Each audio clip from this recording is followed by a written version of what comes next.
ఆంధ్రాన్వేషించి విచారణ చేయాలా, శాసనం చేయాలా అని నాకే వచ్చింది. అంటే అనుకునేవాడు స్వానుభవంలో ఉన్నదాన్ని, స్వానుభవంలో ఉన్నది ఏంటి? ఆనందం, ఆనంద లక్షణం, సుఖ లక్షణం, హాయి లక్షణం, బాధరహితమైన తత్వం, సుఖ రహితమైన తత్వం సహజంగా ఉన్నది.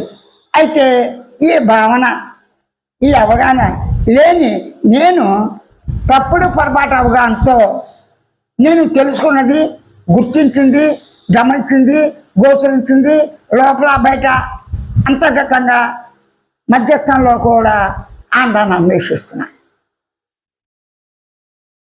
ఓ పండుని తీసుకున్నాం, పండు చూడగానే అయ్యా బాగుంటుంది, కడుక్కుంటాడు, జంతువు కడుక్కోదు, అంతే తేడా. సరే కడగటం ఇవన్నీ మామూలే.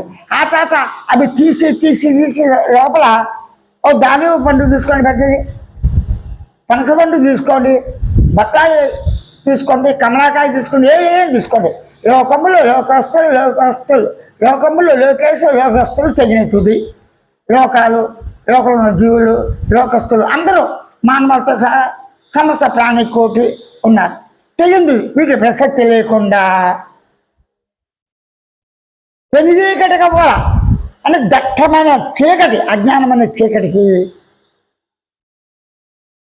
అతీతంగా ఎవడు ఏకాగ్రతలో వెళ్ళిందున్నట్టు ఆత్మ విభూతిని వేసేది. చిన్న వాక్యం భాగవతం చెప్పాడు నా అనుకుంటా. అప్పుడు ఈ దేహం అనేటువంటి పండునందు ఆ దేహంలో ఎన్ని పొరలు ఉన్నాయి? లెక్కేస్తే కూడా పెరుగుతాయి కానీ తగ్గవు. కానండి దేహానికి ఎన్ని పొరలు ఉన్నాయి? సప్తధాతువులు, రసరూపంగా, వాయు రూపంగా, దేవ రూపంగా, ఆమ్లాలు, ఇవి అన్నీ ఇదే. మరి లోపల ఉన్న పురుగులకి ఎన్ని ఉన్నాయి? ఇక్కడ లోకములు లోకస్తు తెగిలి చూది అన్నారు. ఓకే అంటే జీవుల ప్రసక్తి వచ్చింది, మనుషుల ప్రసక్తి వచ్చింది. ప్రతి జీవులో కూడా వాటి వీరి కణంలో కొన్ని కోటాను కోట్ల ఫంగస్ రూపంగా జీవకణాలు ఉన్నాయి కదా, రసాయనిక మార్పు ఉంది కదా. ఆ జీవకణాలు ఎలా ఏర్పడ్డాయి? రసాయనిక మార్పుతో ఉన్న మ్యాటర్తో, పదార్థంతో, ముడి పదార్థం ఉన్న పరమాణువులు పరస్పరం యొక్క అండర్స్టాండింగ్లో వాటికి కూర్పులో జీవం ఏర్పడింది. అంటే జీవం అంటే ఎవరు? నేను ఉన్నాననే జీవి. ఆ నేను జీవి శరీరంలో ఎన్ని కోట్ల జీవులు ఉన్నాయి? వాటి ప్రసక్తి కూడా ఎత్తారు కదా.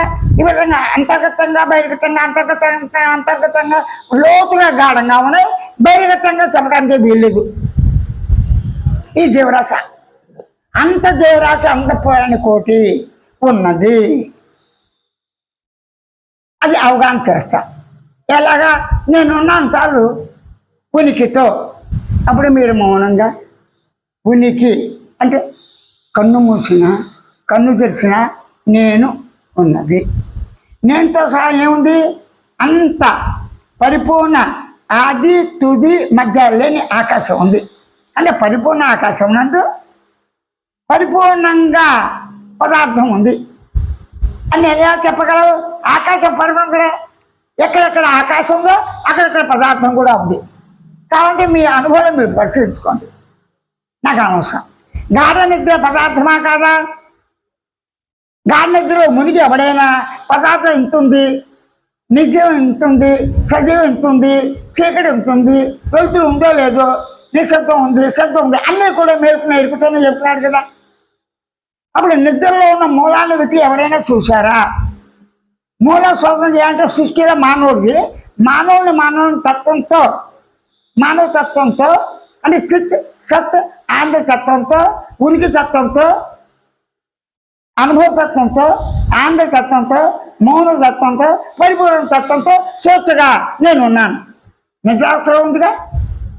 ఎవరైనా సరే లోపల బయట నిద్రావస్థని అంతర్గతంగా శోధిస్తాడా, బహిర్గతంగా శోధిస్తాడని సమస్య వచ్చింది. కొంతమంది లోపల నిద్ర వస్తుంది, శరీరం లోపల నేనున్నాను, నిద్ర కూడా లోపల పెడుతుంది.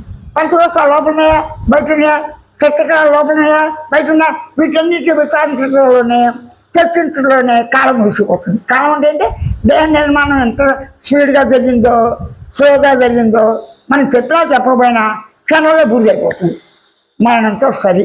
అంటే మరణ జన్మ ఉండగానే ఈ జన్మక కారణాలు కార్యాలు ఇవన్నీ వెతికాకనా ఆనందం కావాలి, ఆరోగ్యం కావాలి.